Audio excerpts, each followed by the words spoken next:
Salut et bienvenue les parents pas parfaits. C'est notre tout premier épisode de Parents sans filtre. Et pour fêter ça, on attaque avec le super sujet à la mode. J'ai nommé la charge mentale. Le sujet qui fait qu'on se sent à la fois chef d'orchestre, secrétaire, chef de projet et dresseuse de lion. Et en plus, souvent en pyjama sale. Le titre aujourd'hui, c'est la charge mentale et si on arrêtait d'être la chef d'orchestre. Franchement, est-ce que ça vous est jamais arrivé de vous asseoir 5 minutes et sentir votre cerveau faire bip bip bip bip bip? C'est la liste de courses, le rendez-vous chez le dentiste, penser au cadeau d'anniversaire de la copine, vérifier le carnet et peut-être planifier aussi la semaine prochaine pendant qu'on y est. On est tellement dans l'anticipation qu'on pourrait postuler comme directrice des opérations de la NASA. Sauf qu'on est juste dans notre cuisine. Mais c'est pas juste une impression, c'est une charge cognitive. Nos neuroscientifiques appellent ça la saturation de la mémoire de travail. En gros, notre cerveau est comme un ordinateur avec trop d'onglets ouverts. On peut plus prendre des décisions, on est irritable et on oublie des trucs de base. Selon l'INSEE, en 2021, les femmes consacraient en moyenne 2h30 par jour aux tâches d'organisation, contre 45 minutes pour les hommes.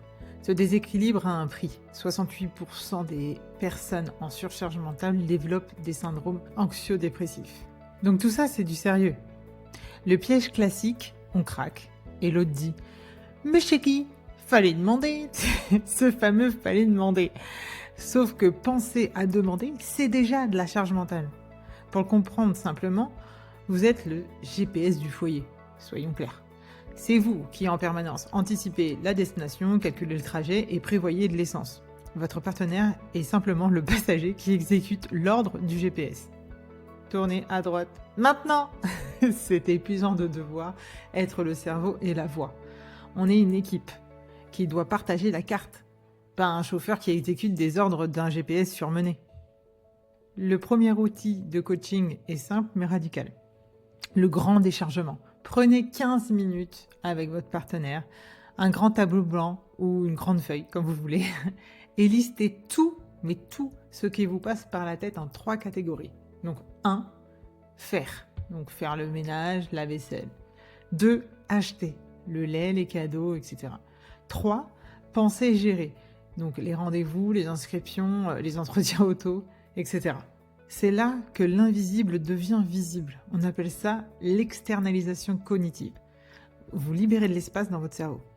Maintenant, l'étape cruciale, le transfert de propriété. L'objectif n'est pas de déléguer la tâche, genre acheter du lait, mais l'action complète. Par exemple, la liste des courses alimentaires.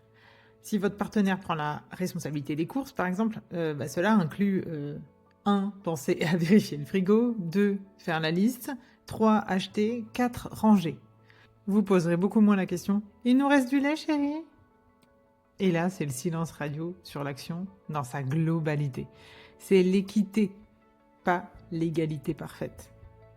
L'étape la plus difficile, c'est le lâcher-prise. C'est maintenant, c'est le lâcher-prise. Si vous déléguez la lessive, mais que vous repassez derrière pour refaire le tri ou pour commenter le pliage, vous reprenez la charge mentale. Votre partenaire se dit « J'ai essayé, mais c'est pas assez bien, et pas comme elle veut. » Donc la règle d'or du coaching, c'est accepter le standard de l'autre. Leurs serviettes sont pliées en boule. Si elles sont propres, votre cerveau gagne du temps. Peu importe, célébrez ça. Mais si vraiment ça vous stresse au point de ruminer et que le silence vous semble impossible, changez d'approche. Au lieu de critiquer, proposez plutôt « Merci d'avoir géré ça. Tu veux que je te montre rapidement ma technique pour ranger les serviettes ? Ça nous fera gagner de la place. » Montrez avec empathie et non avec le fouet du contrôle, c'est ça que je veux dire. Et surtout, toujours remercier votre partenaire quand il a réalisé sa tâche. Attention, il doit vous remercier aussi. En fait, c'est l'essence du mode confiance et non du mode contrôle. Enfin, n'oubliez pas l'audit de couple. Même si je préfère appeler ça un point entre nous, une réunion. Oui, c'est une réunion de 15 minutes par semaine. Idéalement, en fin de semaine, essayez d'occuper les enfants ou d'attendre qu'ils dorment. Autour d'un verre de décompression, disons. L'ordre du jour, ce serait 1. Qu'est-ce qui a bien fonctionné cette semaine ? 2. Qu'est-ce qui peut être amélioré? 3. Qu'est-ce qu'on change cette semaine et comment on le fait? Et là, le but, c'est vraiment pas de reproches, seulement de l'ajustement. N'oublions pas, un couple, c'est comme une start-up qui essaye de survivre à la croissance. On a besoin de réunions de pilotage, mais en plus sexy. Soyons indulgents avec nous-mêmes, nous sommes devenus parents. Nous verrons comment utiliser cet outil dans d'autres circonstances plus tard. Alors la prochaine fois que vous vous sentez comme la chef d'orchestre au bord du burn-out, rappelez-vous, déléguer l'action complète, pas seulement la tâche qui en découle.